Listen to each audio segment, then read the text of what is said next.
What is going on? Sunday Swings live again. We'll let everybody roll in. We're going to talk some Diamond Kinetics. We're going to talk knowledge of performance, knowledge of result feedback tonight. We're going to take some questions. I don't have a guest tonight. Sometimes I like to do these Q&A shows and let you guys talk. I'm going to check the Twitter feed, make sure we're broadcasting on Twitter. We got people rolling in now. Again, if you're just rolling in, we're good. Sunday Swings live. How do you like the D-backs odds in the playoffs? I don't know. Other than Greinke, how's their pitching? How's the depth of their pitching? Generally in the playoffs, pitching depth of pitching and dominant pitching usually wins. As sad as that is to say for me, because I hate pitchers. I'm an offensive guy, but as long as their depth of starting pitching and their bullpen is unbelievable, then they've got a shot. Yeah.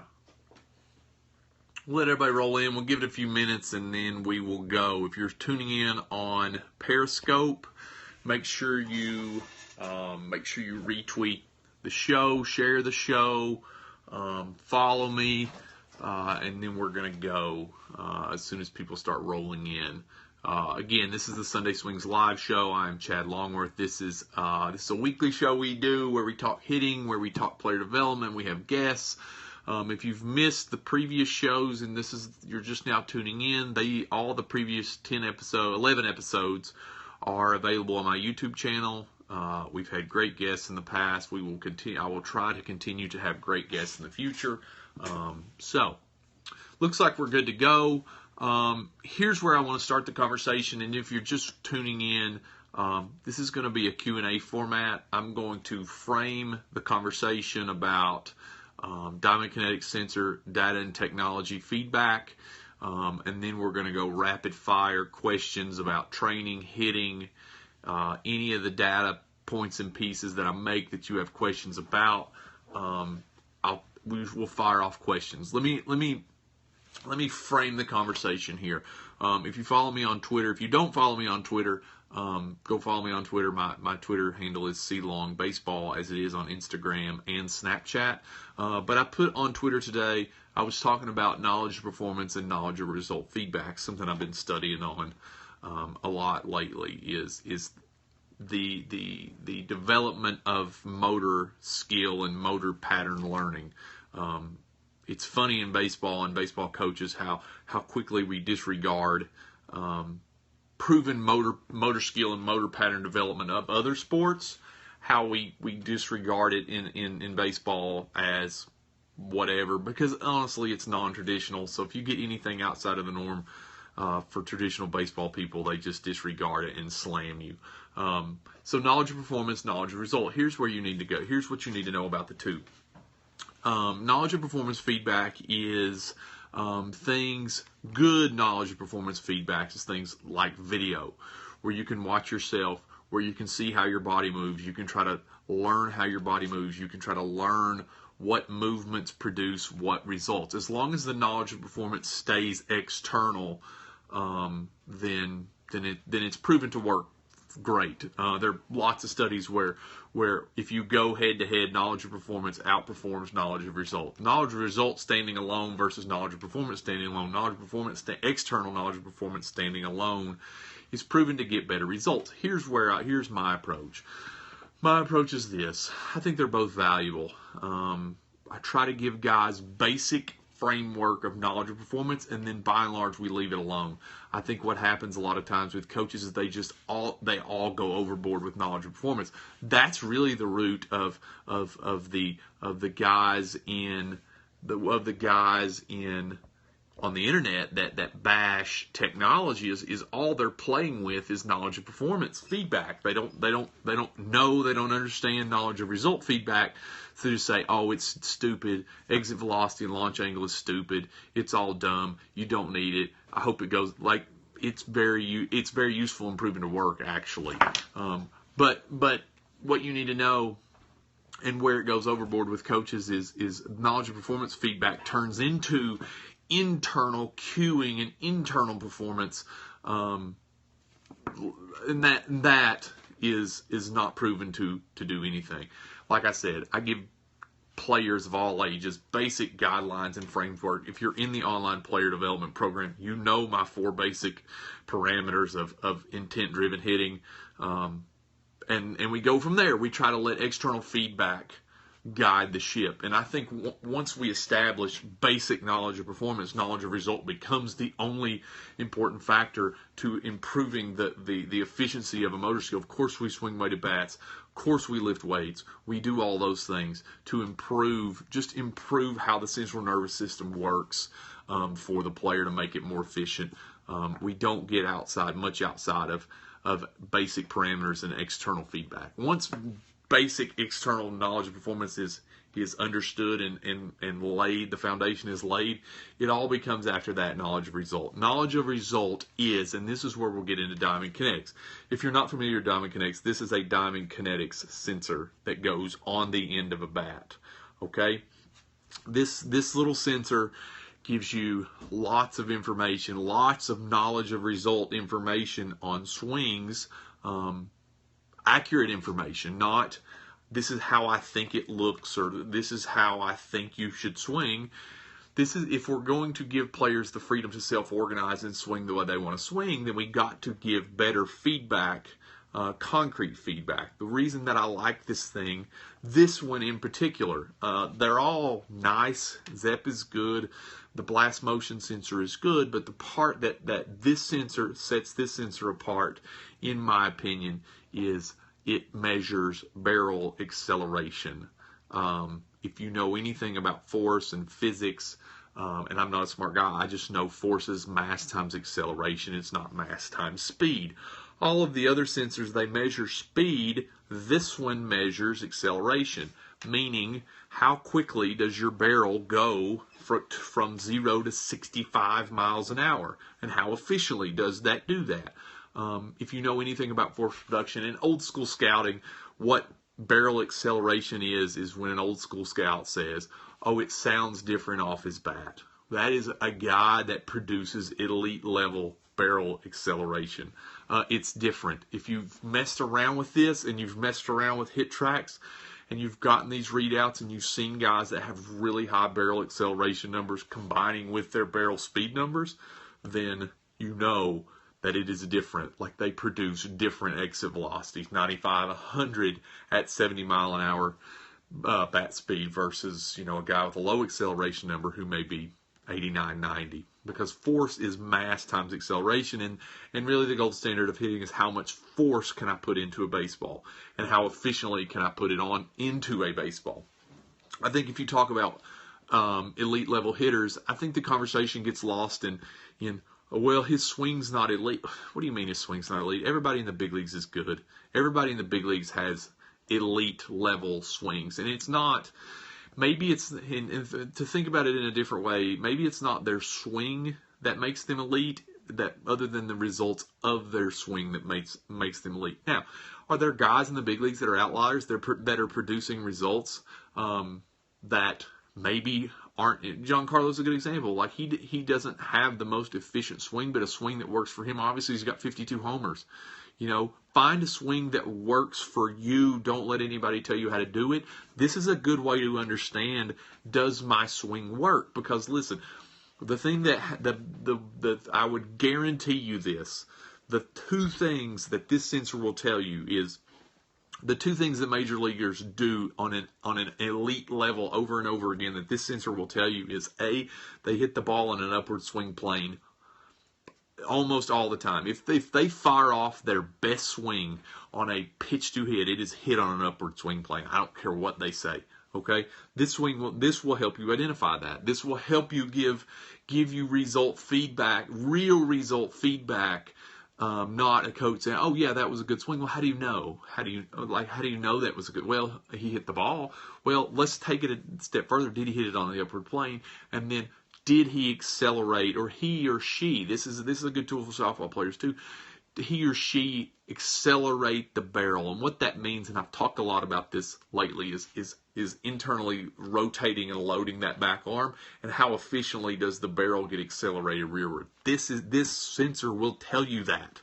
Okay? So for $150, you can change your entire understanding of what swings produce. Because listen, until the last 2 or 3 years, if you read the About Me page on my website this week that I posted, I started messing around with sensors a while ago, just looking for better answers for players and try to understand it myself so I could give players better feedback.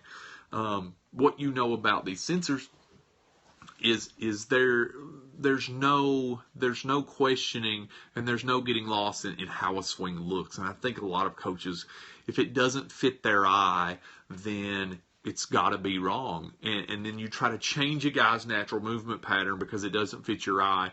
When if you just put a sensor on it, you would have seen, okay, guy accelerates the barrel pretty good. Guy hits the ball in the upward plane.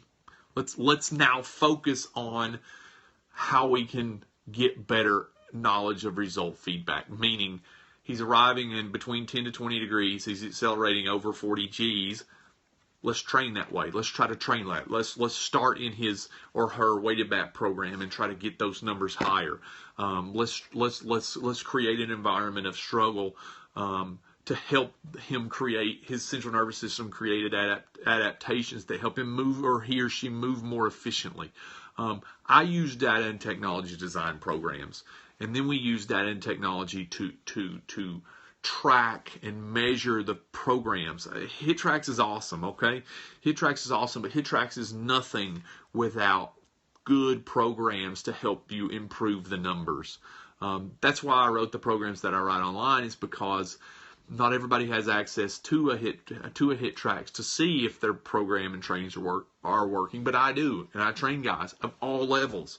And so I ride their programs, and then we go and we measure their exit velocity a lot, because other than, if you can't hit outside, of course outside is the best, because you always have that external feedback of how far did that ball go, how high was that ball hit. That is exit velocity and launch angle. The exit velocity and launch angle is important outside, but if it is important outside, because if you can't measure it, you can't track it. But you have that, let's talk about, players from the Dominican Republic. They don't have HitTrax, but they turn out fine because they always hit outside. They always have knowledge of result feedback, and my guess is down in the Dominican, they are not over-messing and over-coaching their knowledge of performance. They give them some basic parameters. Once the guys start producing results, the guys just try to chase the results all the time.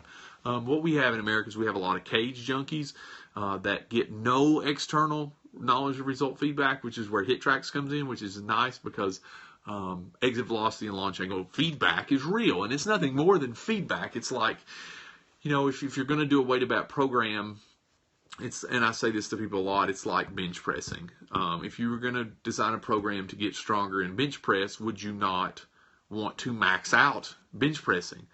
If we're going to design a weighted bat program, wouldn't it be nice if we could test your exit velocity, see if it's working, to see if you're getting better? Yes, hit nukes. Zach hit a nuke this weekend. But wouldn't it be nice to know if you're getting better, if you're tracking your exit velocities over time? It's nothing more than feedback. And so I use Diamond Kinetics almost daily to try to understand new players. I don't use it over and over again in every session on players, but when players are trying to feel and make adjustments, especially early, I do like to understand if we're trying to do something in a loading phase to help improve their barrel acceleration. Is their barrel acceleration getting better? Their swing may look better. It may look more efficient, but I like to know. If you don't have to guess, why would you guess? That's always my thing about technology and guys that diss technology is if you've got the technology to give you the feedback for the performance and the result, why not use it? And, if you don't have to guess, don't guess. And so really, essentially, the Diamond Kinetics and the hit tracks take guessing out of player development for me. I don't have to guess if my guys are getting better. If we look at their exit velocities over 3 and 6 month periods and they're going up, they're getting better.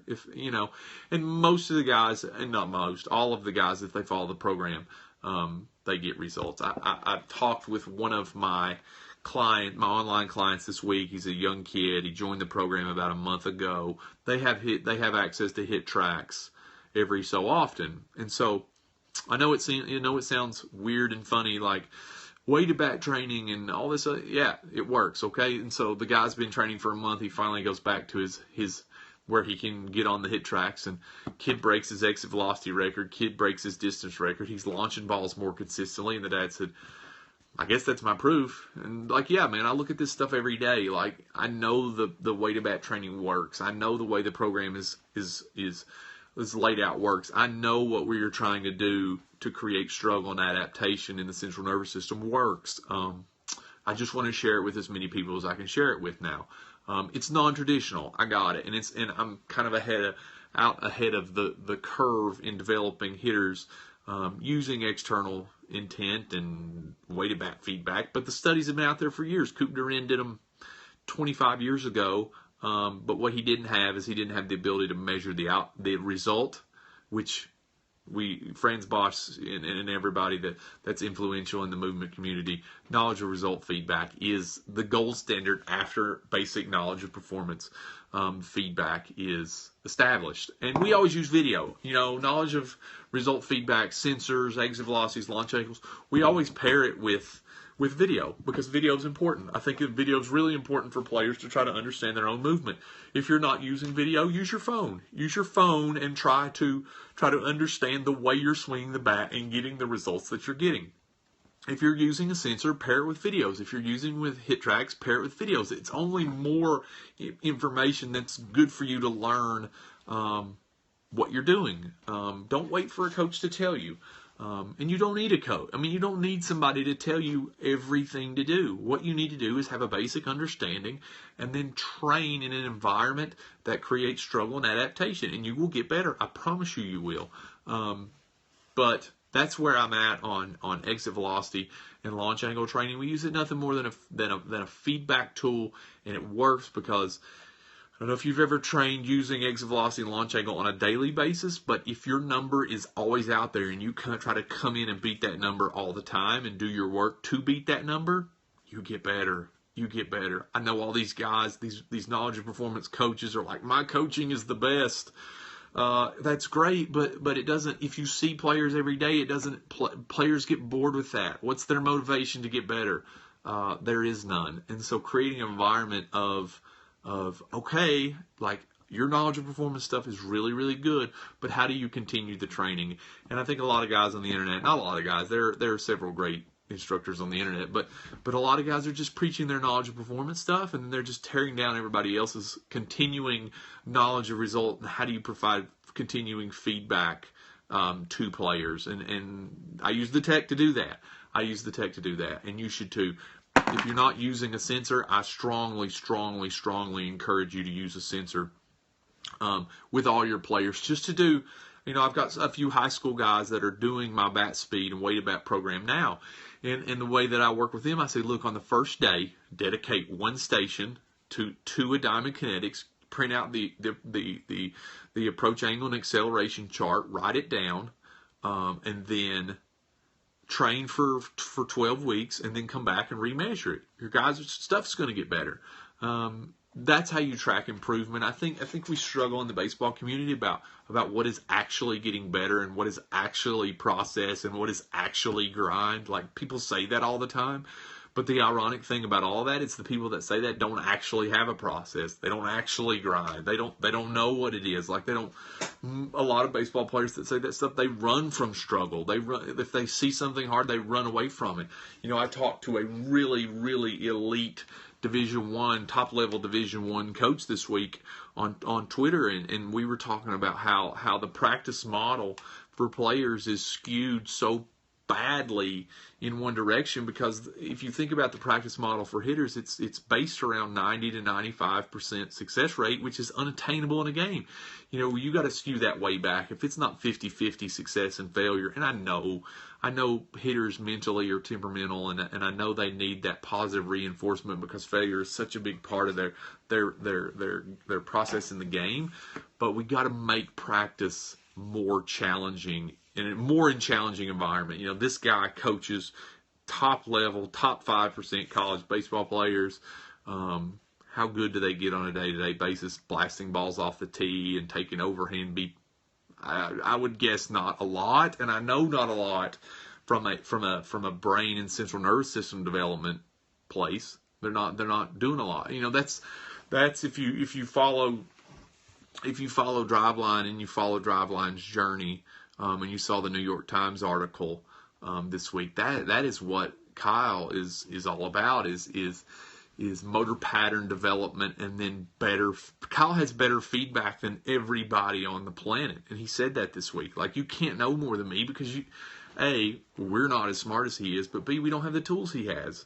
When you have an understanding of motor pattern learning and motor pattern development that he has, and then you have the measurable tools and the tech to give the feedback, you win. Like, there's no coach on the planet that is good enough to eyeball what tech can tell you, what tech can show you. It just is better. It's just a better way. And I encourage you, if you're not using at least a sensor to measure and design a program, a hitting program, then I encourage you to get one, and I encourage you to get a hitting program, because if you're going to do really serious hitting development work, you've got to measure it, because if you can't measure it, you can't improve it. That is standard across the board in every world. If we were in business and we were talking about how we were going to improve profit margin, if we didn't measure it, how do we know if it's actually working? And I think it's an uncomfortable place for baseball, because we've never had the tools to measure these things. We've never had the tools to measure performance. It wasn't until 2015 that Major League Baseball put StatCast in stadiums, and now we've got sabermetrics, which is knowledge of performance, like what makes these guys so valuable. What are the parts and pieces that makes them valuable? And you got all these crazy stats, but now you combine that with StatCast, and you see the results that produce those things, and now we can combine that with understanding. Okay, we know what makes players valuable. We know what results they are producing that make them valuable. Now let's design training programs to produce those results, that produce the sabermetric stats that make players the best players in the world. And that's really what's going to happen over the next 5 to 10 years of Major League Baseball. Is tech is going to become more and more. My only problem is I don't have enough. Like, I don't have enough tech. Like, I don't have anything that measures ground force, which I would love to have. I don't have anything that measures, and I got a conference call tomorrow with K-Vest. I'm looking forward to that, to measure angular hip velocities and shoulder accelerations and just body movements, because I've got external ball feedback, I've got swing feedback. I don't have anything that I'm measuring as far as how efficiently does the body move, and I'm looking forward to that. I'm hoping that comes at an affordable price, or just buy more player development programs and help me fund this stuff, because that HitTrax is an expensive piece of equipment. This is easy though. This is $150 Diamond Kinetics. It will give you unbelievable objective feedback. That's not my opinion. I can tell you, does a player's swing look good, but when you can put objective feedback with it in, his acceleration number's 40. That movement works for him. It's not how I would do it, but if it works, it works. Go at it. And I think that's where we got to get with coaches is, you may be changing a guy's movement pattern that doesn't need to be changed. You may be, because you don't like the way it looks, you may be messing a hitter up. I've messed up a bunch now that I think back on my journey, because I didn't like the way their swing looked. And that's not a good way to do it, because you have this information.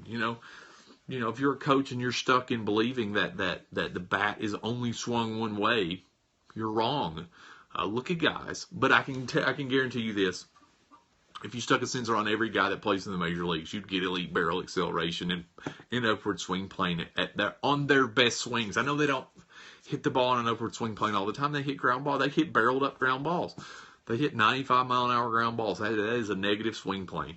But on their best swings, on the pitches they want to drive, they hit the ball up in the air. So, with that, I think I talked long enough. Does anybody? Let's fire off some questions about diamond kinetics or exit velocity training or weighted bats or knowledge of performance, knowledge of result feedback.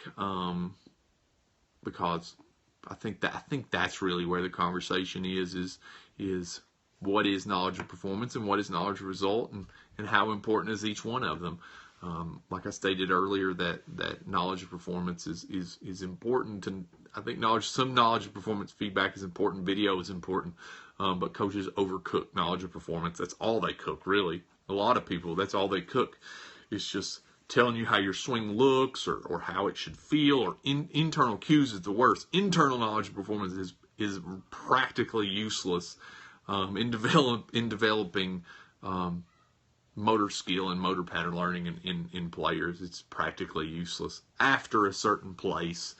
It's practically, if you're 8, some basic knowledge, internal knowledge of performance is fine, but after that, it's useless. And that's what people are charging $60 a month for, and that's what a lot of people say when they get in the online player development program.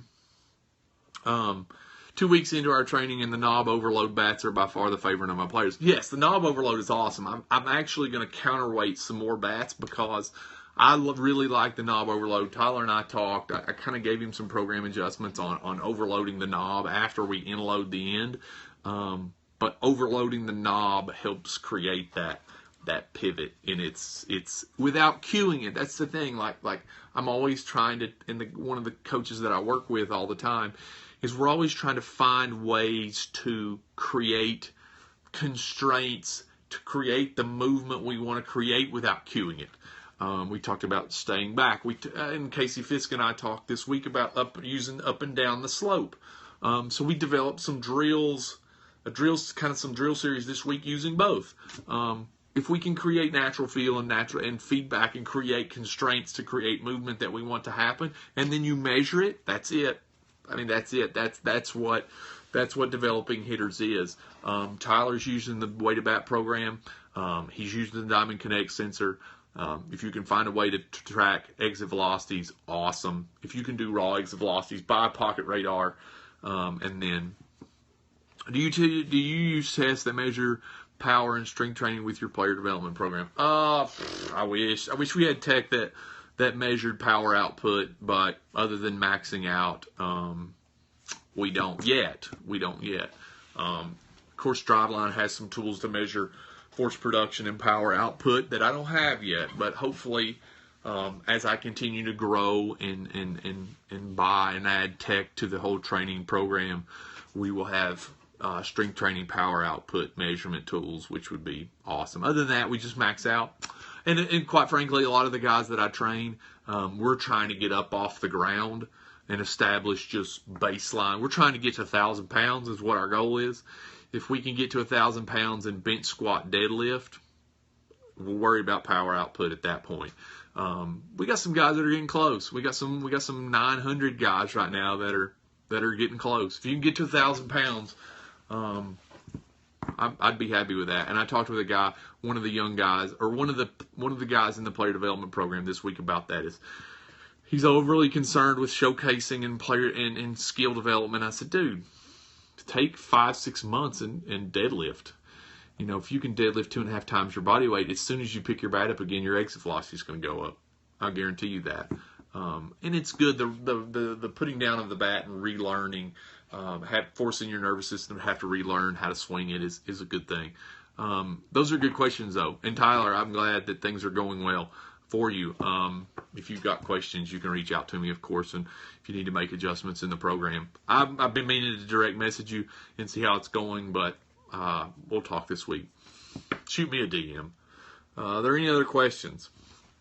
Concerns or regards about tech, about training, about knowledge of performance, feedback, It's really an interesting loop once you start to see all of the feedback and how the weights can go into throwing velocity and exit velocity, and then how the way to bat series works. And then, I had my guys that train in the facility went and played their first fall game this weekend. I think they hit 4 or 5 home runs between about 3 of them. So I think they're happy with the results they got on the field, which is awesome. That always makes me happy when they feel good about the way they played, which is should be ultimately our goal is to produce better on-field results, not cage swings, and really that's not the environment that I create.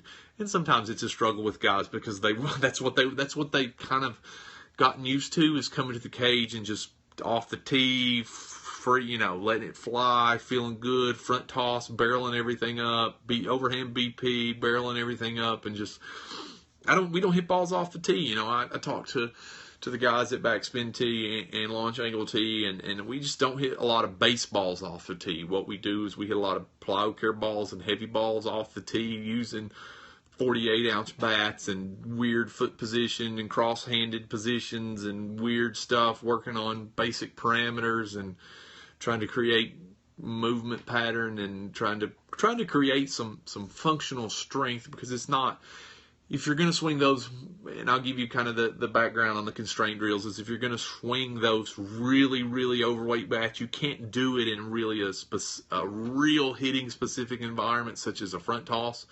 Once we get to our normal bat, I want the ball to be moving. You don't play the game on a tee, so we don't spend a lot of time on it. I know there are a lot of tee gurus out there that are teaching swings off of it. We don't do the tee much. We just don't do it. I know Barry Bonds and all these big leaguers believe in the tee, and when I say that online, people are like, "Oh, Albert Pujols set off the tee every." Oh, that's great. That was Pujols' routine. That's what made him feel comfortable. That's fine. That's just not the way we go to develop players on my time. We don't spend much time on the tee. I don't like it. Because I think players get too comfortable with the tee. Like I don't know how many times and Jerry Brewer wrote about this week when he wrote his sign off on player development hitting. He's, I don't know how many times I watch guys come in and do high tee and just hit ground balls at the second baseman because that's what their coach told them to do. I watch the same thing. I watch guys come in and out, funnel in and out of the cage. One of the cages that I work in, and they just blast balls off the bottom, and it just doesn't work. It's boring. I don't like it. How do I hit a high pitch with a Ferris wheel path? It's shoulder plane. I see that a lot. A-Rod said that this week. He said, they're teaching them this now, and pitch height is shoulder planing. It's side bend and shoulder planing. So if you have a Ferris wheel path, that's fine. You just got to have a flatter shoulder plane on a pitch up than you do a pitch down. A pitch down has a steep shoulder plane. A pitch up has a flatter shoulder plane. You have to shoulder plane to pitch height. You don't just, really steep shoulder plane and try to work up through the pitch plane that's right here. You just got to be ready with your front arm, and your front arm will kind of guide your shoulder plane, and you got to shoulder plane to the ball up. You don't just automatically Ferris wheel into underneath and steep shoulder plane everything. And again, I posted that this week. I'll probably write about this week as people are trying to fix Aaron Judge. Aaron Judge led the American League as a rookie in like every run production category. So I changed my posture depending on pitch locations. You have to side bend. You have to change your shoulder plane. That's part of hitting pitches down. So what I tell guys all the time is anticipate the pitch up, and then you can shoulder plane to everything below that. Anticipate fastball up or breaking ball up, and you can shoulder plane to everything below that. It's pretty easy to do if you're creating environments that force you to have to do that. That's the way we try to approach hitting in general. It's just look up in the zone and then shoulder plane to everything below that. On DK, hand speed, but high hand speed but low barrel speed, an indicator of not using the lower half efficiently. Again, hand speed is irrelevant. Hand speed is a non-teach because hand speed is a product of turn, and so we talk turn, and if the turn's good, then the hand speed's probably going to be good. So I would say low barrel speed. Barrel speed's not a true number either, because you can have a good barrel speed and have a wonky swing because you flip at it and you can produce, because the barrel speed number is read right before contact. So it doesn't really take into account how well you got the barrel accelerated to contact. It just reads it right at contact. So you can have a low acceleration number and save it with flipping your hands at a high speed, and you won't hit that good. Again, it all goes back to how efficiently do you accelerate the barrel, and a lot of that has to do with again, do you load into your back hip? Do you create and store energy in your back hip? Do you create and store energy in your back? Do you create internal rotation and potential energy in your back shoulder? Do you use your stretch shortening cycle? And then does it all fire off from ground force produced in linear momentum and force? So we don't talk hand speed a lot. We don't talk hands and arms at all.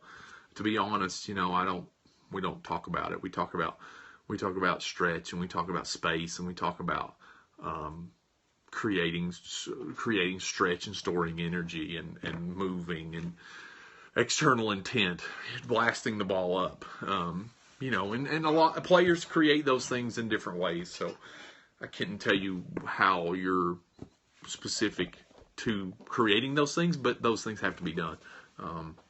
So I can't give you a specific number on hand speed because I don't look at it. I don't talk about hands we never talk about hands. We don't talk about hands. We don't talk about arms a lot, other than taking the slack out of them so we can create an efficient turn up the kinetic, let the energy transfer up the kinetic chain efficiently. Because if there's slack, if there's time, if the swing's not produced at a high enough effort level and there's slack in the system, the kinetic chain doesn't function correctly. Any other questions though? That was good. I hope that helps you. Any other questions? Any other questions, concerns, or regards about training, about tech feedback, about exit velocity, about launch angles, about any of the like?